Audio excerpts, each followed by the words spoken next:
Renault.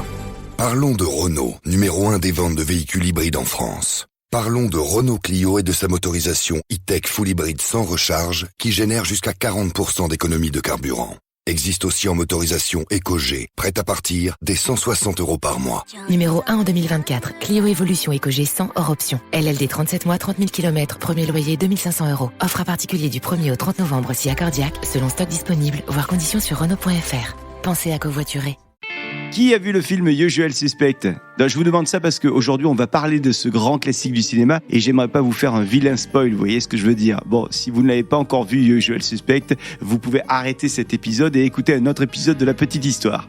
Aujourd'hui on parle de Keyser Söze, un gars vraiment pas cool parce que tueur, parce que psychopathe, parce que c'est un gars qui a assassiné sa famille. Heureusement que ce gros méchant n'existe pas dans la vraie vie. Quoique, John List, ça vous parle ? La Fabrique Audio présente La Petite Histoire. www.lafabriqueaudio.com. Salut tout le monde, bienvenue dans un nouvel épisode de La Petite Histoire, un podcast produit par La Fabrique Audio. Je suis Florent Mounier, j'ai écrit et je vous narre cet épisode de La Petite Histoire mixé par Sébastien Girard. Avant de commencer, comme d'habitude, je veux vous rappeler que les commentaires que vous nous laissez sur les réseaux sociaux et sur Spotify, Deezer, Apple ou Castbox nous font vraiment hyper plaisir et nous encouragent à continuer la petite histoire. Donc vous aussi, continuez à écrire ces commentaires. Et aujourd'hui, on va donc plonger ensemble dans un fait divers troublant, une histoire montée de toutes pièces par un homme en apparence ordinaire. Ouais, juste en apparence. Ah ouais. Quelle histoire ça aussi. John Emile List. Un homme au visage banal. Un homme aux allures de père modèle. Un homme qui va à l'église au moins une fois par semaine. Un homme poli. Un homme un petit peu distant, certes, mais jamais inquiétant. Un homme qui est un bon voisin. Un homme qui vit dans un quartier résidentiel calme, avec des familles bien sous tout rapport. Des pelouses impeccables. Pas un arrosoir qui traîne, pas une fleur fanée, pas une feuille morte laissée à l'abandon. Il n'y a rien qui dépasse dans ce quartier. Un homme qui est un bon professionnel avec une bonne situation, puisque depuis 1965, John List a un poste de vice-président et de contrôleur dans une banque de Jersey City. Et d'ailleurs, c'est à cause de ce poste que la famille List a déménagé ici dans le New Jersey. Parce que avant, les List, ils résidaient à Rochester, puis encore avant à Kalamazoo dans le Michigan, et encore avant à Baltimore en Californie. Bref, la famille a beaucoup bougé parce que Papa List a changé de nombreuses fois de poste ou même de job. Et chaque fois, c'était pour de jolies promotions. En tout cas, jamais vraiment le temps de s'enraciner dans une ville qu'il faut déjà en repartir. Cette fois-ci, nous sommes donc dans le New Jersey, à Jersey City, c'est la ville dans laquelle bosse John List. Et puis sinon, Westfield, c'est là où il réside, John List. Ah, il n'est pas seul, il est venu avec sa femme, Hélène, leurs 3 enfants, Patricia, Frédéric et John Jr. Et puis Mamie List, la maman de John, elle se prénomme Alma. La maison dans laquelle la famille réside est belle et grande. Très grande même. Bon, en fait, il s'agit d'un manoir victorien de 19 chambres. Vous voulez l'adresse ? C'est le 431 Hillside Avenue à Westfield. La maison des List est imposante. Elle semble être le reflet de leur succès. Mais en vérité, en 1966, tout va s'effondrer à l'intérieur de cette maison. Parce que John vient de perdre son emploi.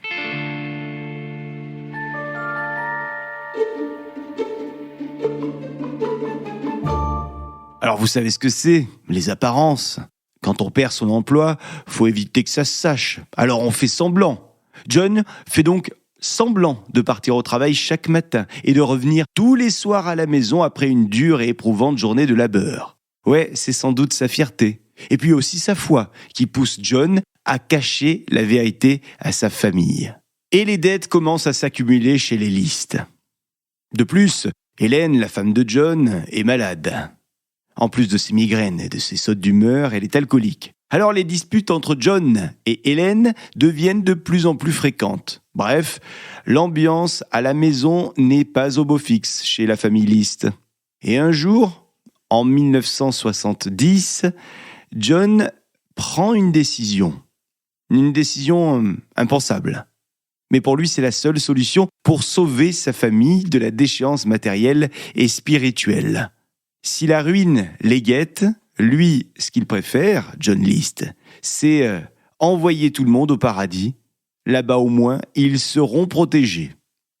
Et c'est donc le 9 novembre 1971, après 1 an de réflexion, que John List va exécuter son plan avec une précision effrayante.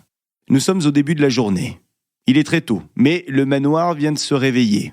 Et John prépare les enfants pour l'école comme si de rien n'était. Les enfants partent donc pour une journée scolaire. Et la matinée continue au manoir.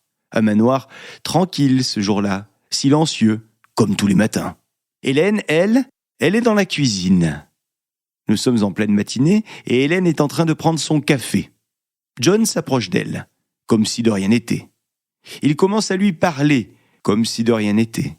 Et c'est alors qu'il sort un pistolet calibre 9 mm, comme si de rien n'était. Et il lui tire dessus. Il tire sur sa femme à bout portant,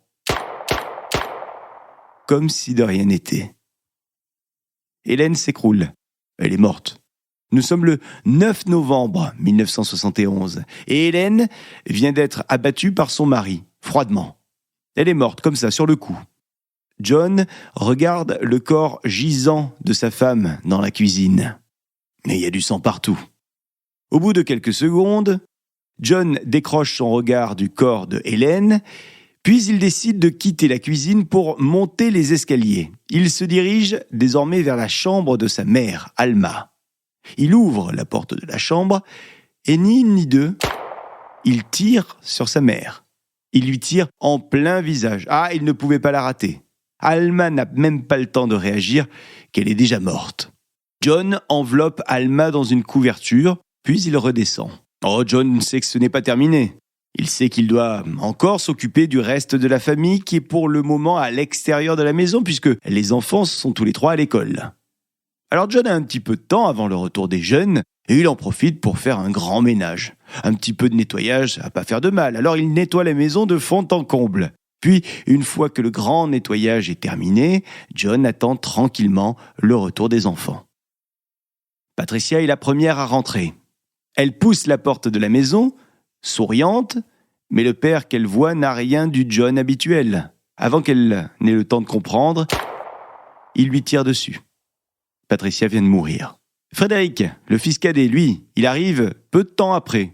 Et quelques instants suffisent pour qu'il subisse le même sort que sa grande sœur. Il manque le petit dernier. Le petit dernier, c'est John Junior. John, lui, il est en fait à un match de football. Cet après-midi, il joue. Et John a décidé d'aller voir son fiston, Junior, jouer au foot. C'est bien normal. C'est ça que font tous les papas d'une famille normale. Alors il se rend au match de football, puis il récupère Junior. Et c'est là que l'horreur atteint son paroxysme. Quand ils arrivent tous deux à la maison, Junior comprend que quelque chose ne va pas. Il voit bien que les meubles ont été déplacés, que tout a changé un petit peu dans cette maison, ne serait-ce que l'atmosphère. Alors, il essaye de s'échapper. Il va même lutter, se débattre. Mais son père lui tire dessus plusieurs fois jusqu'à ce que Junior meure. John va s'acharner sur son fils. Il va tirer une dizaine de fois sur le corps déjà sans vie de Junior. Junior est décédé et le silence vient de retomber dans le manoir. Un silence pesant. John nettoie un petit peu la maison, il remet un peu d'ordre, il dispose les corps de la famille dans la salle de bal, il les aligne soigneusement sur des sacs de couchage, il laisse le corps d'Alma, sa mère, à l'étage dans la chambre, puis il passe à table avec un bon dîner avant de se coucher comme si de rien n'était.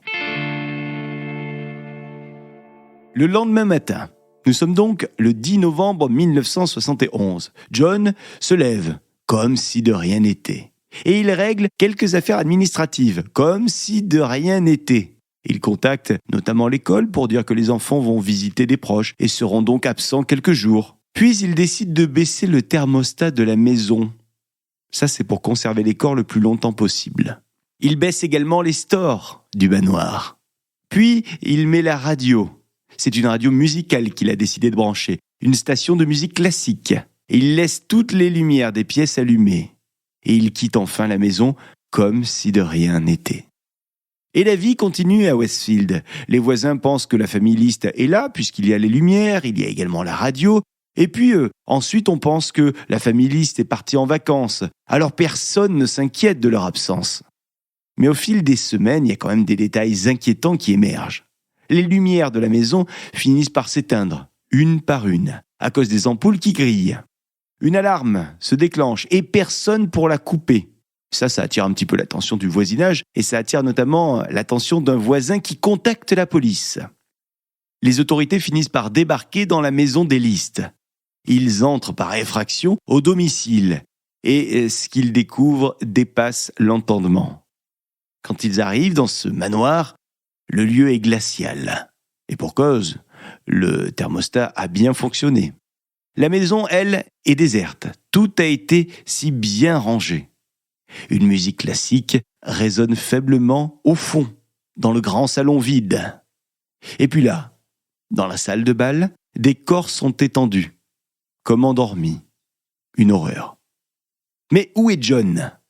Eh bien, en réalité, John n'est plus à Westfield. Il est déjà loin.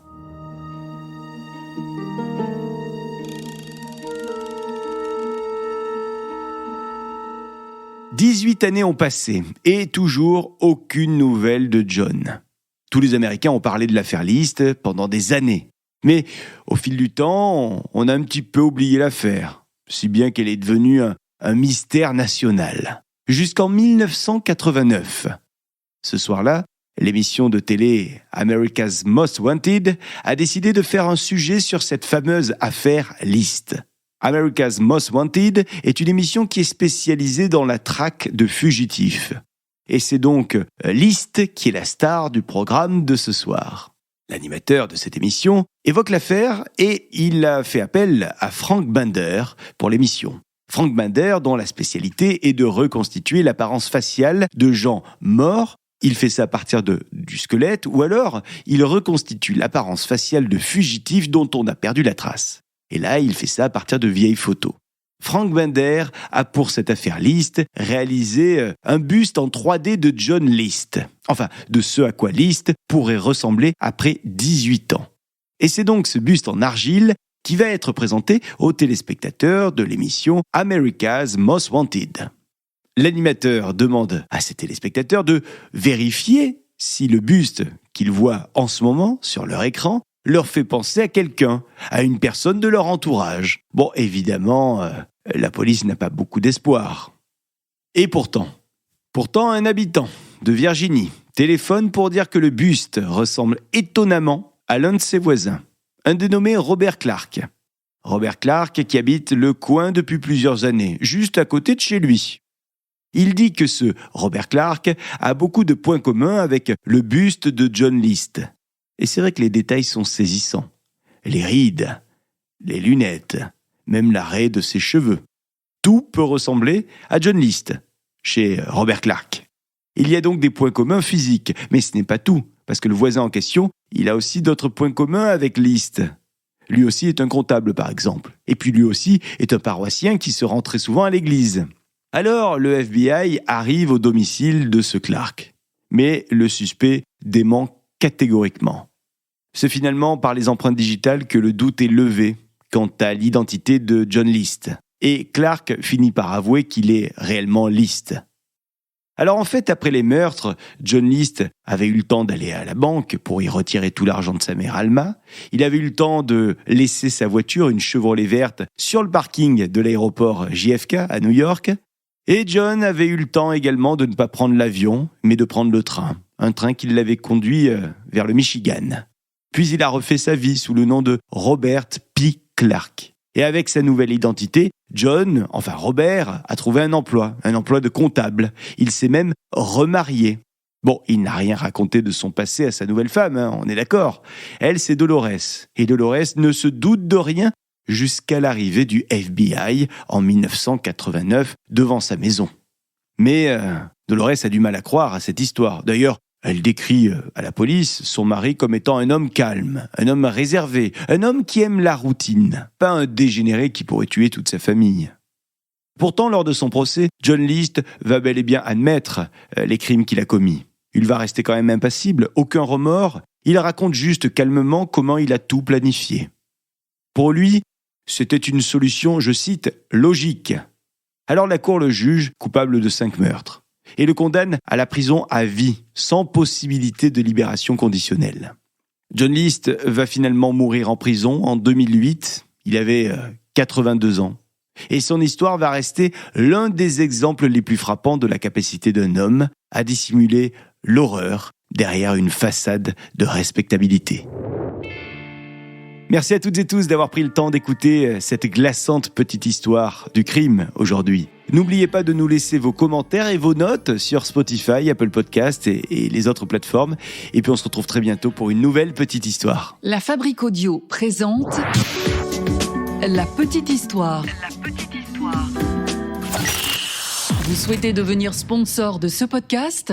Contact @lafabriqueaudio.com. Avant de se quitter, je vous rappelle qu'en plus de nos petites histoires habituelles, on vous propose également la petite histoire des inventions, un podcast sur nos objets du quotidien. Comment ils sont nés, qui les a inventés. On parle de la roue jusqu'à l'invention de l'électricité, en passant par des créations plus modernes comme le téléphone ou Internet. Dans chaque épisode, je vous révèle des anecdotes insolites qui se cachent derrière les plus grandes inventions. La petite histoire des inventions à retrouver sur votre application d'écoute de podcast.